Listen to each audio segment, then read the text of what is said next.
Sai Satcharitra, Chapter 35. Tested and never found wanting. Kaka Mahajani's friend and master, Bandra insomnia case, Bala Patil Nevaskar. This chapter also continues the subject of the importance of the Udi. It also gives two cases in which Baba was tested and not found wanting. These cases will be taken up first. Preliminary. In spiritual matters or endeavors, sectarianism is the greatest bar to our progress. Those who believe the God is without form are heard saying that to believe that God is with form is an illusion and that the saints are only human beings. Then why should they bend their heads before them and offer dakshina? Persons belonging to other sects will also raise objections and say, why should they bow and offer allegiance to other saints leaving their Sadgurus? Similar objections regarding Sai Baba were heard before and are heard even now. Some said that when they went to Shirdi, Baba asked for dakshina from them. Is it good that saints should collect money in this fashion? If they do so, where is their sainthood? But there are many instances where men went to Shirdi to scoff but remained there to pray. Two such instances are given below. Kaka Mahajani's friend.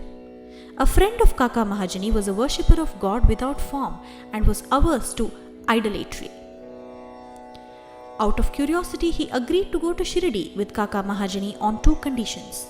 That is, that he would neither bow to Baba nor pay him any dakshina. Kaka agreed to these conditions and they both left Bombay on a Saturday night and reached Shirdi the next morning. As soon as they put their feet on the steps of the masjid, Baba, looking at the friend from a little distance, addressed him in sweet words as follows. Oh, welcome, sir. The tone that uttered these words was a very peculiar one. It exactly resembled the tone of the friend's father. It reminded him of his departed father and sent a thrill of joy through his body. What an enchanting power the tone had. Being surprised, the friend said, "This is no doubt the voice of my father." Then he at once got up and, forgetting his resolution, placed his head upon Baba's feet. Then Baba asked for dakshina twice, once in the morning and again at noon at the time of their taking leave. But he asked it from Kaka only and not from the friend. The latter whispered to Kaka, "Baba asked for dakshina from you twice. I am with you. Why does he omit me?" "You ask Baba himself," was Kaka's reply. Baba asked Kaka what his friend was whispering. Then the friend asked Baba himself whether he should pay any dakshina. Baba replied, "You had no mind to pay, so you were not asked. But if you want to pay now, you may." Then the friend paid rupees 17 as dakshina, the same amount that Kaka paid. Baba then addressed him a few words of advice. "You go away. Destroy the Teli's wall, that is, sense of difference between us, so that we can see and meet each other face to face." Then Baba allowed them to depart. Though the weather was cloudy and threatening, Baba assured them of their safe journey and both of them reached Bombay safely. When he reached home and opened the door and windows of his house, he found two sparrows fallen dead on the ground and one just flying out through a window. He thought that if he had left the windows open, two sparrows would have been saved, but thought again that they had met their lot and that Baba had sent him back soon just to save the third sparrow. Kaka Mahajani's master. Kaka was the manager in the firm of Thakkar Dharmse Jethabhai, a solicitor of Bombay. Both the master and the manager were on intimate terms. Mr. Thakkar knew that Kaka was often going to Shirdi, staying there for some days and returning when Baba permitted him. Out of curiosity and just to test Baba, Mr. Thakkar decided to go to Shirdi with Kaka during Shimga holidays. As Kaka's return was uncertain, he took another man with him as an associate. The three started together and Kaka bought 2 seers of raisins, dried grapes with seed, on the way for presentation to Baba. They reached Shirdi in due time and went to the masjid for darshan. Then Baba Sahib Tarkhad was there. Mr. Thakkar asked him why he came there. "For darshan," Tarkhad replied. Mr. Thakkar asked if miracles took place there. Tarkhad replied that it, meaning to see miracles, was not his attitude, but the earnest intentions of the bhaktas were satisfied here. Then Kaka prostrated himself before Baba and offered the raisins to him. Baba ordered them to be distributed. Mr. Thakkar got a few of them. He did not like the raisins and he was advised by his doctor not to eat them without washing and cleaning them. So he was in a fix. He did not know what to do with the seeds. He could not spit them out on the floor of the masjid, so he pocketed them against his wish. He then said in his mind that if Baba was a saint, how could he be ignorant of his dislike for the raisins and how could he force them on him? When this thought arose in his mind, Baba again gave him some more raisins. He could not eat them but held them in his hand. Then Baba asked him to eat them up. He obeyed and found to his surprise that they were all seedless. He wanted to see miracles and here was one. He knew that Baba read his thought and as per his wish converted raisins with seeds into seedless grapes. What a wonderful power! Again, to test further, he asked Tarkhad, who was sitting by and who also got some raisins, "What kind of grapes did you get?" He replied, "The variety with seeds." Mr. Thakkar was still more surprised to hear this. Then, to confirm his growing faith, Thakkar thought in his mind that if Baba was a real saint, the raisins should be now given to Kaka first. Reading this thought also, Baba ordered that distribution should be commenced from Kaka. These proofs were sufficient for Mr. Thakkar. Then Sharma introduced Mr. Thakkar as the master of Kaka, upon which Baba said, "How could he be his master? He has got a different master altogether." Kaka appreciated this reply. Forgetting his resolve, Thakkar saluted Baba and returned to the Wada. After the noon arati was over, they all went to the masjid for taking Baba's leave for their departure. Sharma spoke for them.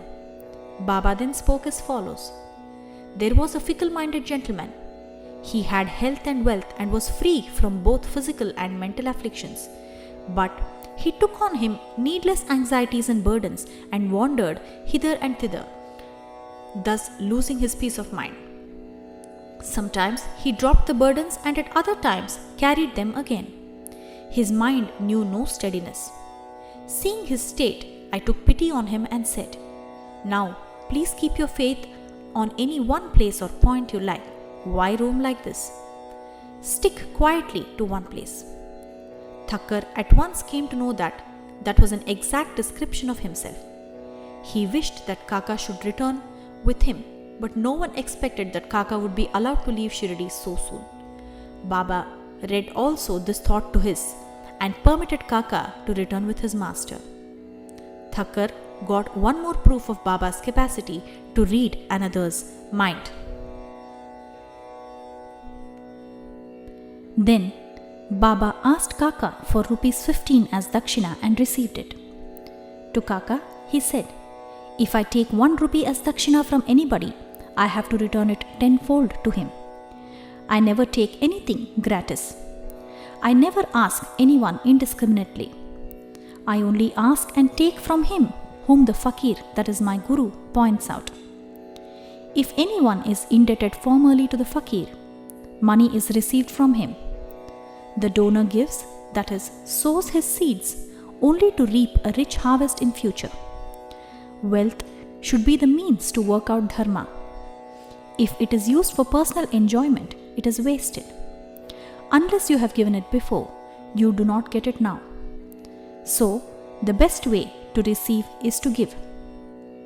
The giving of dakshina advances vairagya, that is, non-attachment, and thereby bhakti and jnana.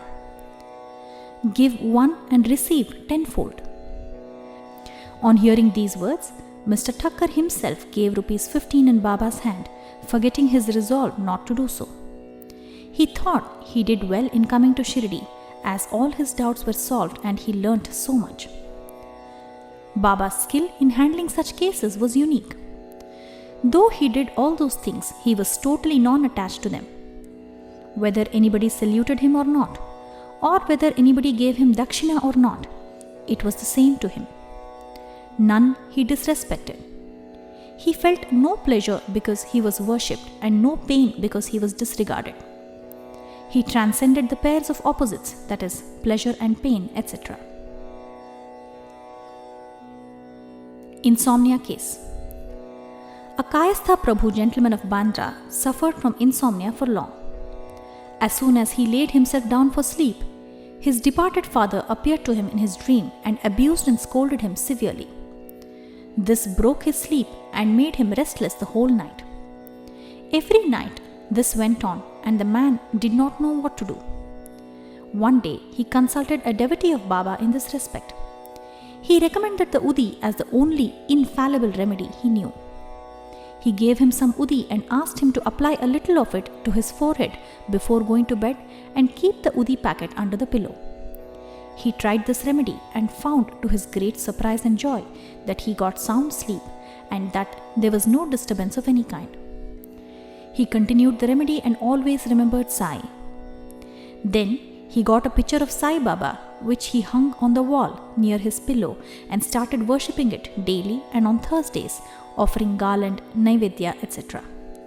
Then he got on well and forgot altogether his past trouble. Balaji Patil Nevaskar. This man was a great devotee of Baba. He rendered most excellent and disinterested service. Every day he swept and kept clean all the passages and streets in Shirdi through which Baba passed in his daily routine. This work was, after him, equally well done by another female devotee named Radha Krishna Mai, and after her by Abdullah. When Balaji reaped his corn every year, he brought the whole quantity and presented it to Baba. He returned with what Baba gave him and maintained himself and his family with it. This course was followed by him for many years and after him by his son. Power and efficacy of Udi. Once it happened that at Balaji's death anniversary day, a certain number of guests were invited and the dinner was prepared for them. But at the dinner time, it was found that thrice the number of people invited had turned up. Mrs. Nevaskar was in a fix. She thought that the food would not suffice for the people assembled and that if it fell short, the honor of the family would be at stake. Her mother-in-law comforted her by saying, "Don't be afraid. It is not ours but Sai's food. Cover every vessel with cloth, putting some Udi in it, and serve from the same without opening it. Sai will save us from ignominy." She did as she was advised, and it was found to their surprise and joy that not only did the food suffice for all, but plenty of it remained after serving. As one feels intently, so he realizes accordingly was proved in this case. Sai appearing as serpent. Once Raghu Patil of Shirdi went to Balaji Patil at Nivase. That evening, he found that a serpent entered the cowshed hissing. All the cattle were afraid and began to move. The inmates of the house were frightened, but Balaji thought that it was Sai who appeared in his house as a serpent. Without being afraid in the least, he brought a cup of milk and placing it before the serpent, said, "Baba, why do you hiss and make noise? Do you want to frighten us? Take this cup of milk and drink it with a calm mind." Saying this, he sat close by unperturbed. The other members were frightened and did not know what to do. In a short time, the serpent disappeared. Nobody knew where it went. It was not found, though a search was made in the cowshed. Balaji had 2 wives and some children. They sometimes went to Shirdi from Nevase for taking Baba's darshana. Then Baba bought saris and other clothes which were given to them with his blessings. Bow to Shri Sai, peace be to all.